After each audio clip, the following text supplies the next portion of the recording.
confrère na biso te on bato bato la biso ba comme simbati le bas de football sur le na ba vieux zomban au sengi modo de ba pese modo de ba pese mot de passe on va faire ba histoire tout wana beti et na ba bio ngala ye bibien pourquoi est-ce que c'est yo ignorer ka ken et dans sens de avec de musique na ye nga beta na ye donc coup de chapeau na ye sur au simba donc ce que je salue à pas ça donc on a frère na nga panga bien ken bana ba fali ah bien ken bana ta fali micro ah papa vous ba ton micro mais Yasikeye Stanley News TV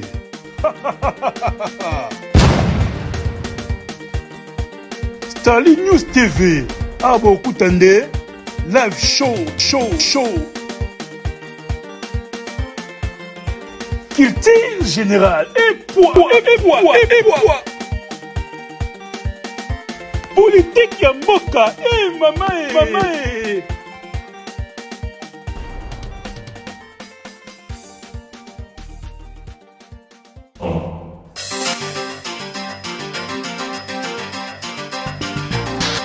notre chaîne Starling News Télévision, chaîne d'actualité, chaîne de Sarabino, merci d'avoir abonné sur Starling News Télévision. Pour bosser belé ya Rolanda émission le bateau yoka présenté par Paul Mukendi mon subscriber Mukendi so nous allons essayer de représenter le bilan tout plaisir pour la fidélité et confiance au BP Sarabiso ya notre tombe la rabino toujours merci ton la moto midi la moto pourquoi elamu na ba nyonso ba Rolanda biso par rapport à mboka oyo ezali voilà émission le bateau yoka lelo nazali bongo na moko ya ba confrère na biso na kombo ya Miliki de la presse azali moko ya ba journaliste ya médias en ligne azali moko ya ba n'habité les amis de Werason azali moko ya club de stars de Werason toyebi mtromtana ba sentiment na ye azali moko ya club de stars ya Werason azali moko pe ya la Chine ya Karine Mokonzi là je vois la reine mère Karine Mokonzi la baronne mutatika YouTube na défaut tika bana basaka na yende maman voilà et merci pour la Noko Balene pourquoi pas na nyau pourquoi pas na Just Kabika de Black bandoko tout bolanda kabiso na Starling News Télévision na ligne rabino mingi na bosse le pété Dieu merci na bosse le pété na Maria Lorraine Civile bambote na yo et bambote na maman Sylvie bae na moté na papa Guy bae na le résultat de la SAP italien merci na maman Béatrice Banzoto et mère à ça rappeler ma maman bien voilà merci na Montréal Gimboma derrière la caméra l'assistant c'est David Kimbele ceux qui ont même langage nangai fungolanga déjà plateau bandeko de vous déjà Miliki de la presse bonjour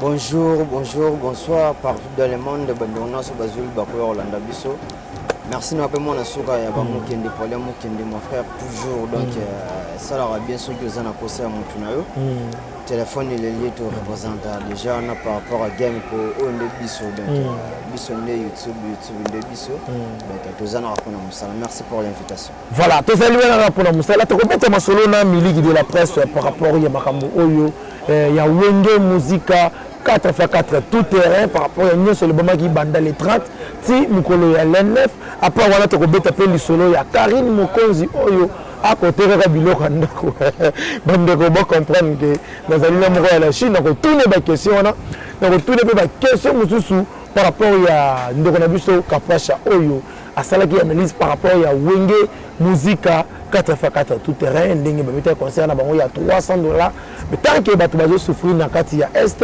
bato bazo souffrir ba namboka mais bango ba beti concert ya $300 Miliki de la presse bonne santé Dieu désigné une bisakio Dieu fait grâce Dieu fait grâce bon boulot Dieu fait grâce toujours donc dans les bons Miliki de la presse tozali non na kati ya martyr déjà na monaki ambiance tozali des gars j'ai acheté ba t-shirt bato ba komona eza ba t-shirt la tamaki le 30 parce que wenge za actualité zo obligé biso wenge zo ci musique na toile habité d'après yo komona concert ya wenge et ça là yo kilomètre 4 donc c'est déjà bien depuis avant le concert depuis déjà annoncé que wenge musique bon chic bon genre donc même moral et ça là déjà bien kino ba ko sera pour le makambo jour en Opé Kokaki, donc stade d'ouverture, ça 10h, mais on a 5h43. Donc, pour nous, nous avons mis la place. Ça va dire que mon agent. Mais vous comprenez, on a Congo, nous avons un sentiment à y stade de stade de Tondaki. Donc, bravo na Wenge. Bravo na Wenge. Grâce à Wenge, les demoni. Bato belé ba epé na monde la musique. Donc Wenge ko le lagisa ginzela Wenge déjà sala ginzela.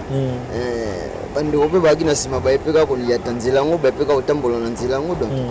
C'est Wenge qui gagne toujours donc bravo. C'est Wenge qui gagne toujours bravo mais le oyo apparemment na tozolanda na bilili to ko mona ndenge ndeko na biso fali pupa pas sango le bayango agota agotiela pe ba vie libaya abeti pe ko le kabango. Non, il faut pour que la volonté soit faite. Donc, un artiste et musicien, il est capable de faire tout. Mais papa, il m'a levé le mot, il s'est rendu compte qu'il s'est tapé son mot, il est comme une voilà. Donc, il fallait pour avoir un concert ou un musicien, on défend un drapeau à Mboka. Béton, on est bien, c'est bon. Mais soit béton, il y a une concurrence. Non, Wenge, donc, on a sort na epezali pour stade donne des abonnés tout ça kuna winga tigaki tout ça donc tout ça veut dire les babi ata yo pas beti kuna le ministre wa pola ata la ministre ata yo pas beti na ça ata yo pas beti na pola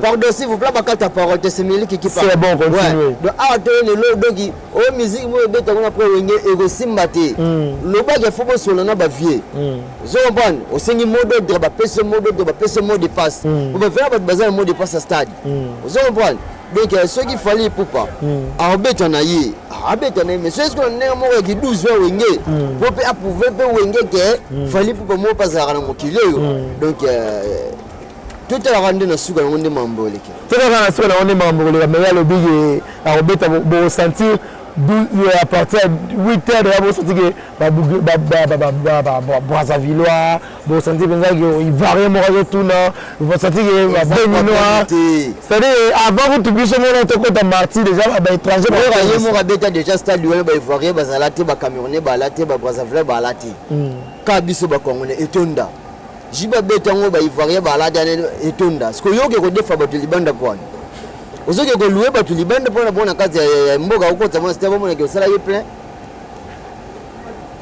et na sensité après de musique na yende nga beta na yedo ke coup de chapeau na yeso ko simba donc so pe simba te a bande yaraka donc nebi ke simba puisque ça peut artiste mo munene mboka mais aya na ngoti na bande mo yi pour pouvoir ba vivre zo comprendre donc so yeso na bande mo pouvoir ba vivre so na mo pesali Nini qui na ko bandela soki na bina bandela ngo ezalo ti molotoni ezelo mozo renye na actualité Werason nini na kati ya Marty asalaki mo ba organe wana organe nini yoza mise c'était ndeni ko ba ya sali organe mais ba yoza journaliste ba ya comment oui papa to la réalité pour la musique ça veut dire à côté de ça avant instrument avant ça passage non bah mais c'est pas question de comment des questions pour ça ça organe puisque aux musiciens qui font des musiciens le bagage non musiciens au seul organe au monde de ça analyse de ça là pour pas doit comprendre il faut pas zapper ba chroniqueur le la biso voilà vous comprenez donc il comprend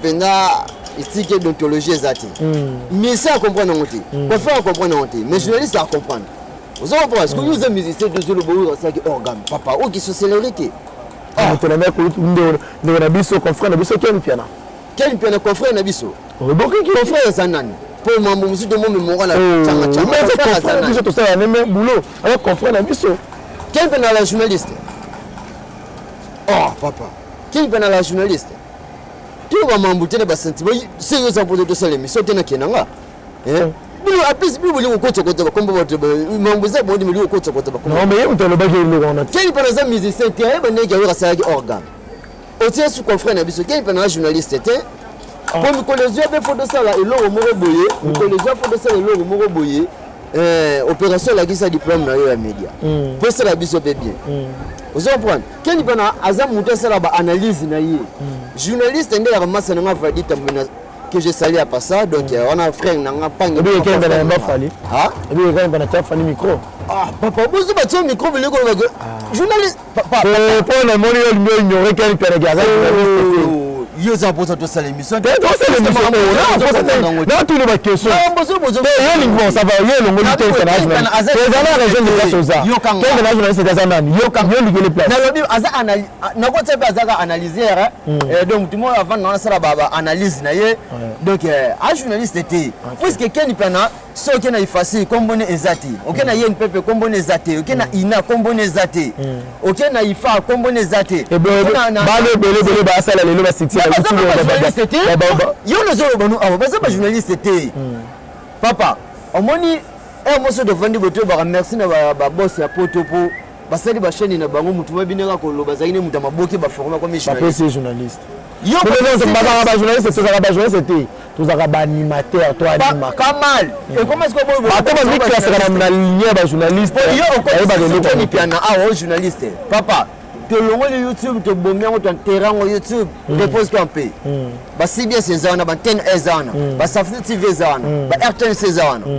To yes koyo to kende ko sala ata stage na ba chaîne wana. So miso omona ba zongi la kindumba ti. Populo ozali suti.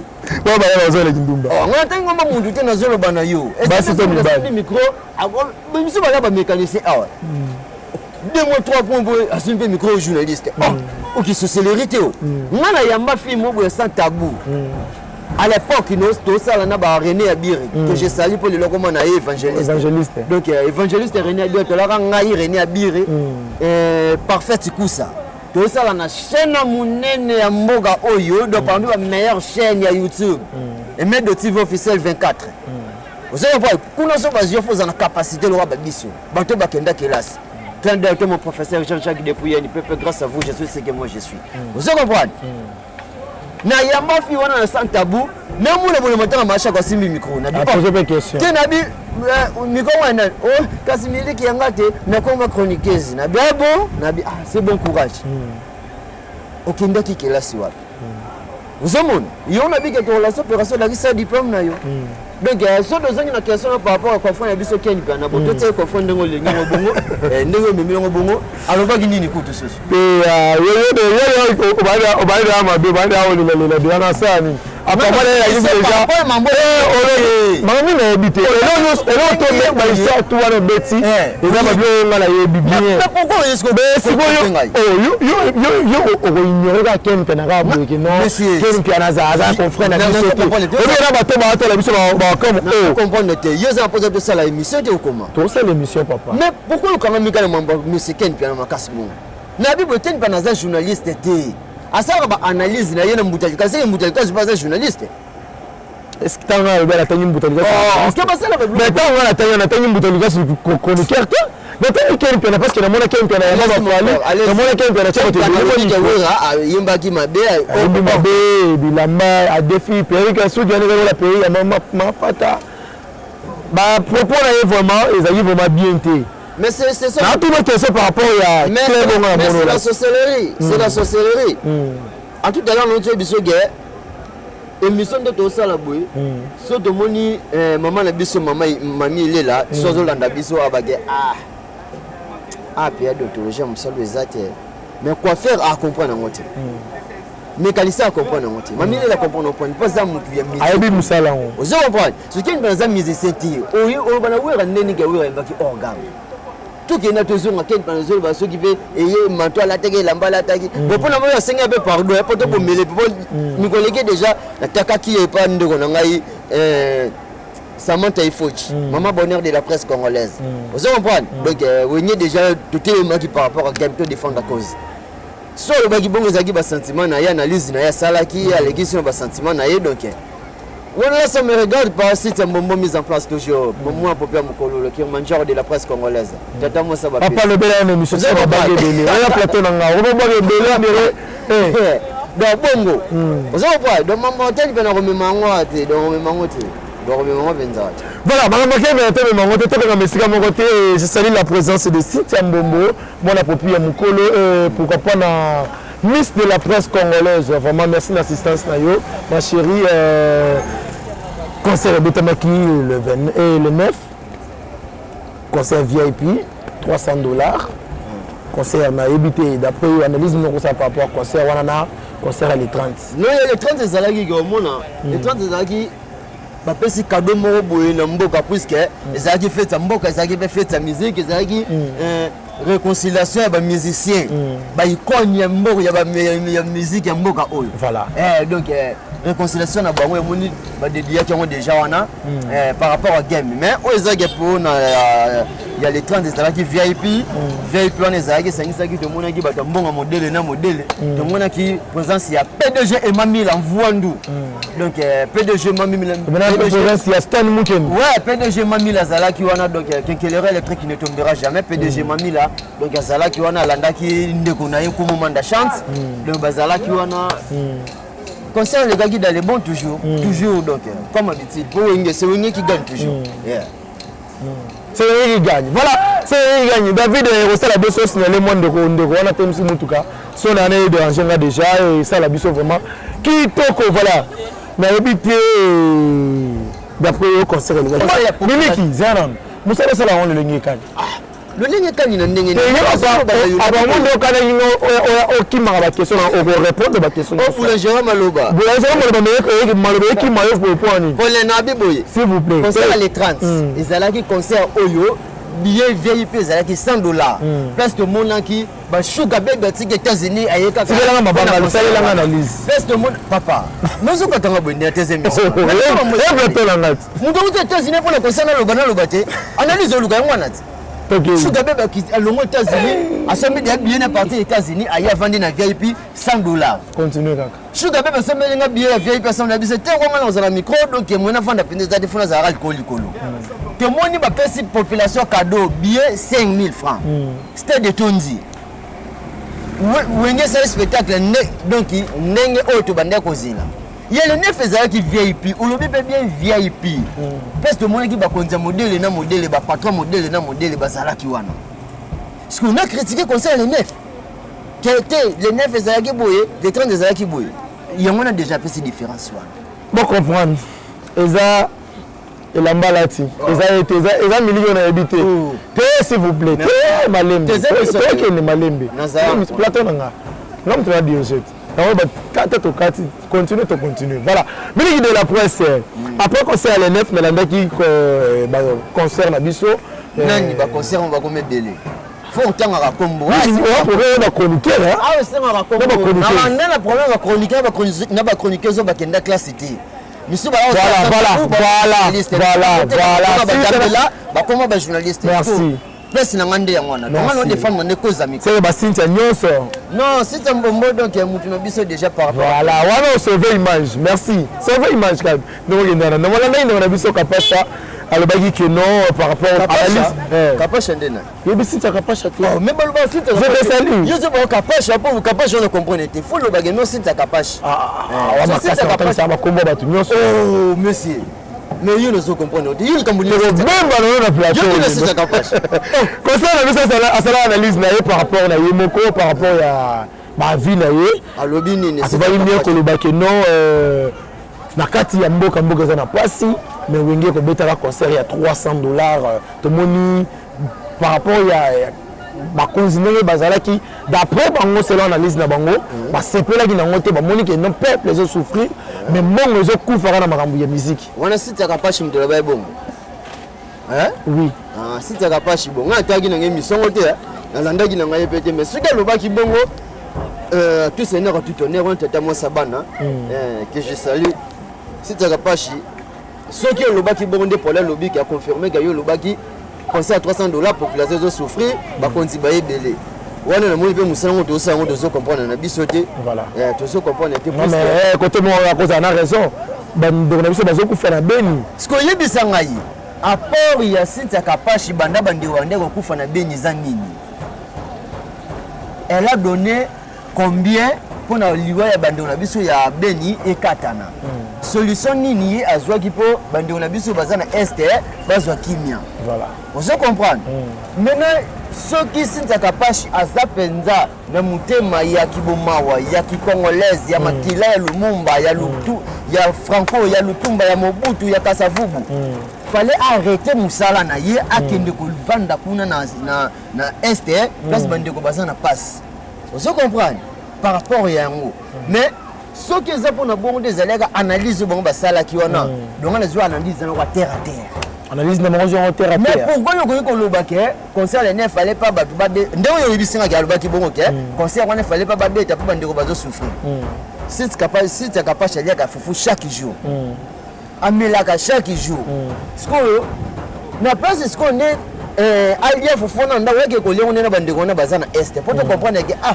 notre ça peine associé bandeko na biso bazali papa misala nyozo bato bazo sala match bali na stade zo betama musique zo betama biso pe ba journaliste de ça musala biso je pense que comme ka bitu ba musicien et comme yo bato bazo ko fala est o bato bazo ko fala nini o bato bazo ko fala ben so musique eseli bato batiko ko fala ben point d'interrogation makambo ben e bandaka la va wenge basala réconciliation kala ce que solution ngo pe ezoma kaka ti alors biso noso ezoko dia bato bapanze bo matanga ce que zo ngo kende te po zaki na social media ndeko no mi so tina na ngo mingi okanga mikawa ndzinga na ngozo micro te na bengi mo cameraman na Ismail na te wana dosa analyse ya est o bato bazo kufa o bato bazo sala nini o bato bazo no liweze mambo nzambe muto zo décision mambo les gouvernement congolais voilà.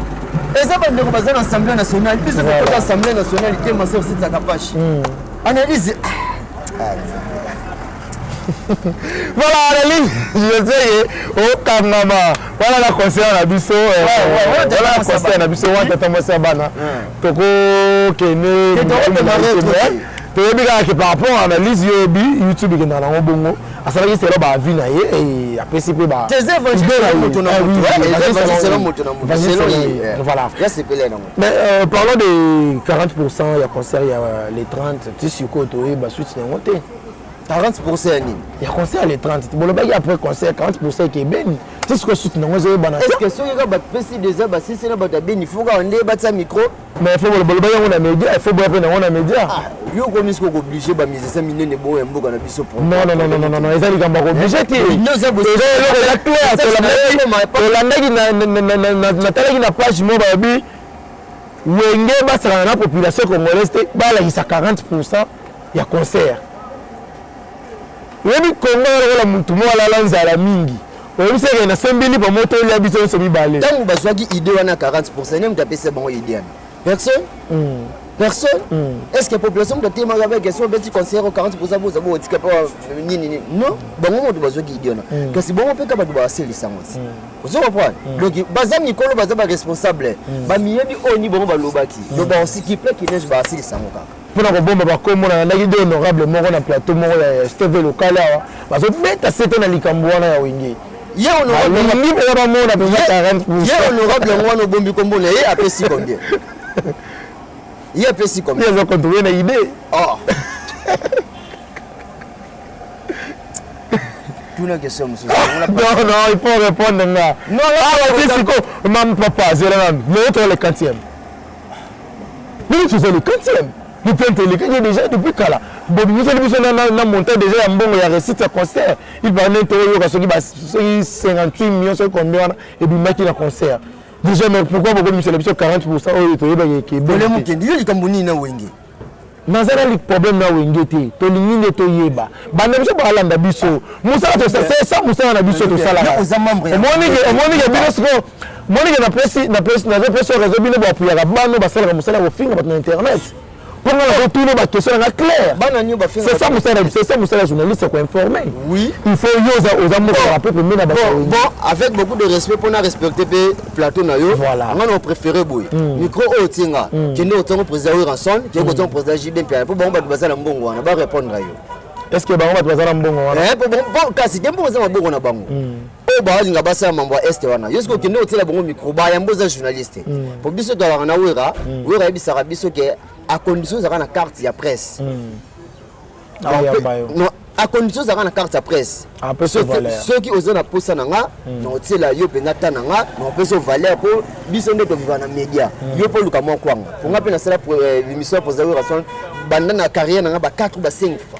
donc ils appellent des belés na pesa information prise ayebisa biso na longo membre club de stade oyo na zongi ko journaliste oyo loba soko za la carte à presse non na za ngo yo kanga ite papa yo bien benga ye sola na ye micro o tsaye on répondre yo à sur l'open émission dans les bodo o tuninga et bi masukuna munoko na ye mo donc na idée ndeko na yango. Voilà, merci toi chité la question ya Karine Mokonzi la baronne tout le monde le Karine à côté comme bloc anda ko za dire quoi ne kasezo so asombi mususu na pote la rabongo na pote za so bilo anda ko ça mo inane 5 mois balongo longo batsa mususu basumba mususu po biso abande mo bosui mo bosu mo passe mo na bando tsagi bilo na ndako mo na 5 ka kit wana 4 ka kopo wana tesco na ba petre ba pays za développer na ba Belgique ba France ba Allemagne ba bilo wana ogolonga bilo nyo sandako ko sisi musu ya sika donc ela no bon donc quand même ko nzalo ngonde bilo ne na so ndako kala atia sika mais bande musu ba lobi arimi na place ya mo souffrir ya ngone sali bande ko ni ba fungana ninga ke to benga nyama na kombo na ngana ya liboso Raisa Pinti Raisa ya liboso nani Raisa ndena Raisa za baba na benge YouTubers azoba poso na yeba bango te ngabe ba tongo na ndema bete na yeba bango te magalilo mama bato misunga na yebi bango te bato misuna yebi bango me bato misuna yebi na nga bango te na ndema bete magalilo mama yebi te magalilo mama na télé deux fois donc ezate ke yende mutazo cha Karine Panzili mais c'est la sorcellerie puisque Karine Mokonzi apesa bato vie na YouTube voilà pour yona mama yoyo ozo pour Karine Mokonzi bato ba diembela ine lamba pour ba komona ba mpe eyeba na o ba komi lelo ozo comprendre so Karine Mokonzi azo la star ya ba vie na bango mo to tanga ba kombo star ya vie na bango c'est Karine Mokonzi et ça pour me so baza pia ka bazanza ba diembela mami po so makambu po beke à partir kombo Karine Mokonzi biso to yeba imagine on a bien ngate mozo tanga mais grâce émission na benga na tangi ba kombo na bango ba yebani pour oboulogera mo l'autorité morale de tous les chroniqueuses ya mboka oyo ainsi dit Zachary Bababasu abana nga petit nga miliki de la presse révélation de la presse congolaise 2017-2018 toi ni kunga na Palm Beach vous comprenez non la race mukolo mo le bilo langage mo be Zachary ko boya ye na miso ba tebele ba na ba to tenga ba kombo basala wana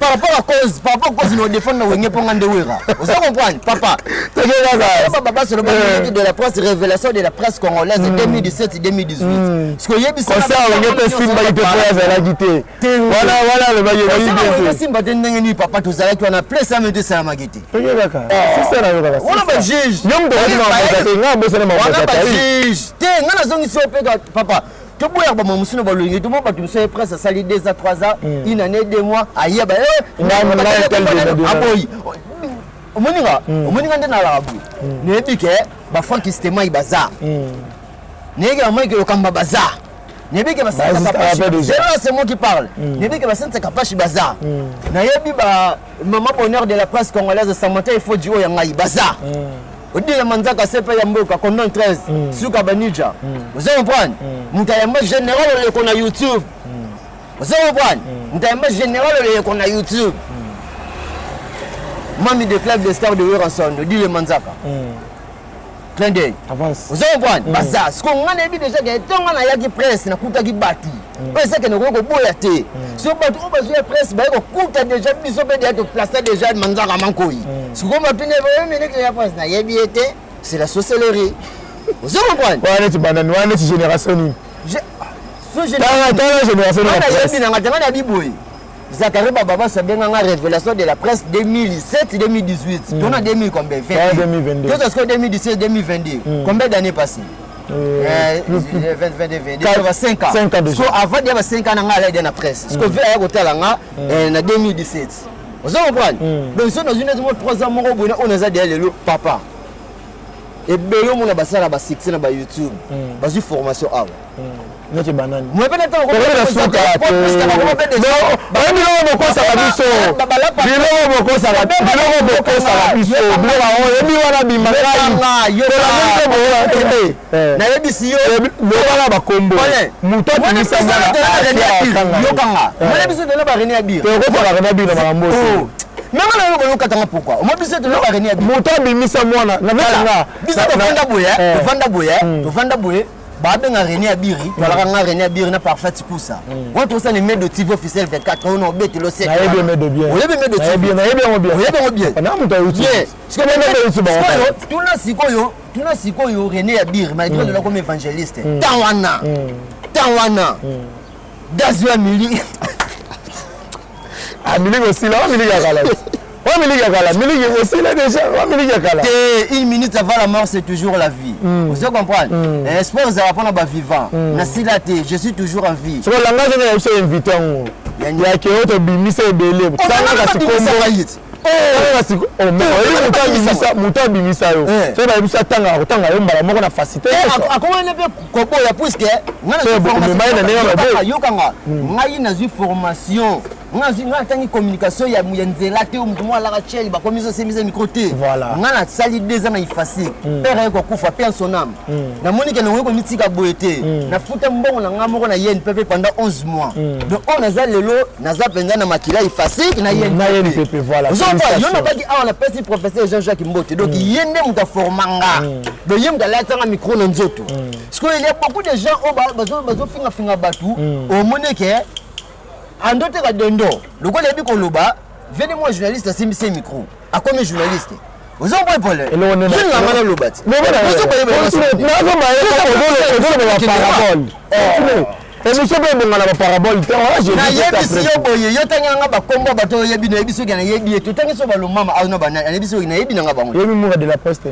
n'ai pas de la presse. Moura za soda. De la soda, on compte sur la presse. Oh, monsieur.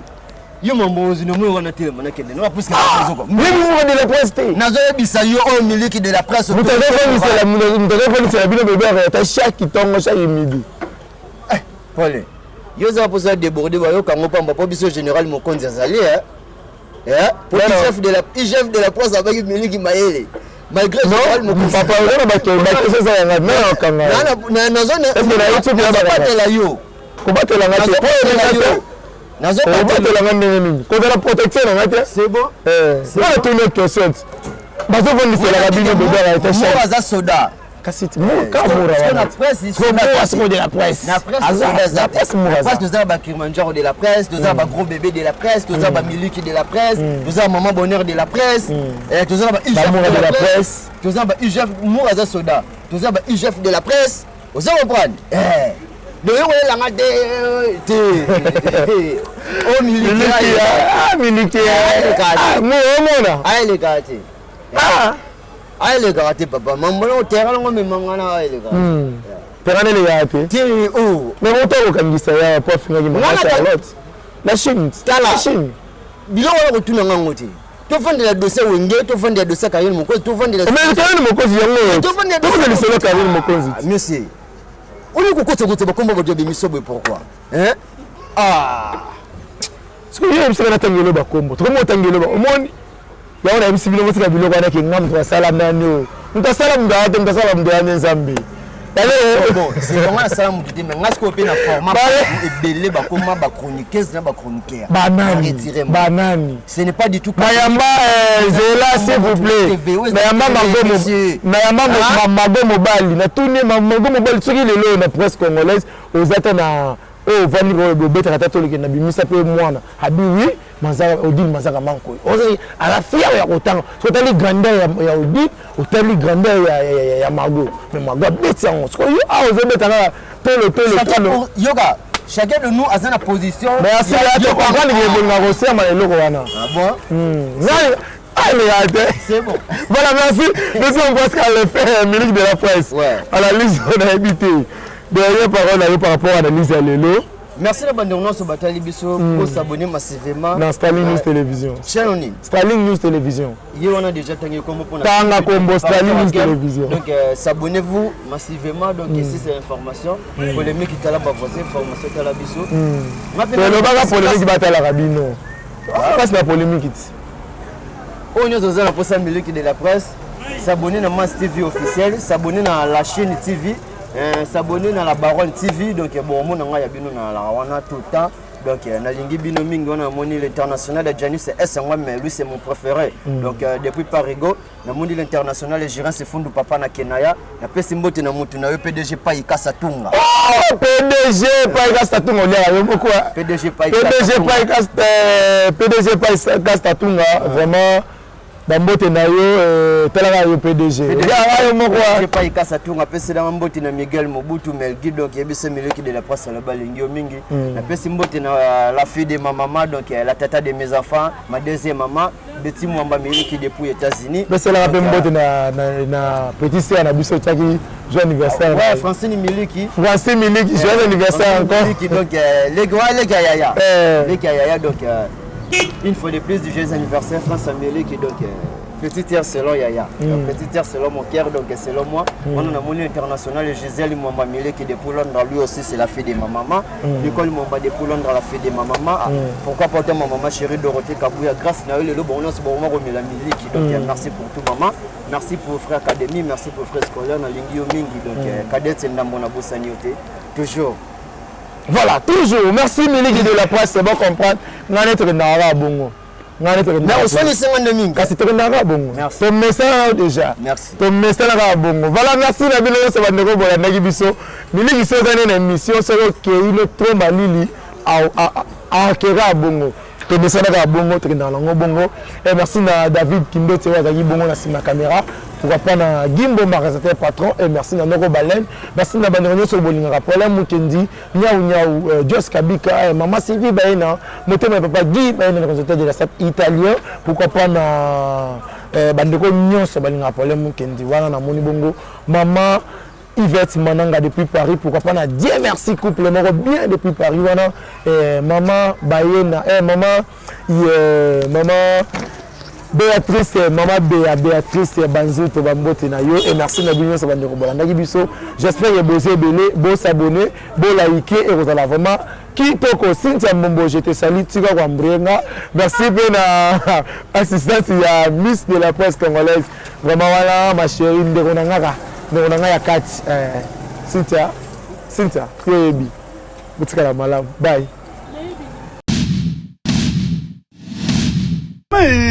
Yasikeye Stanley News TV.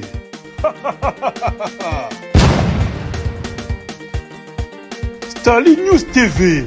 Abo Kutande live show. Culture générale et poids. Politique ya mboka, maman.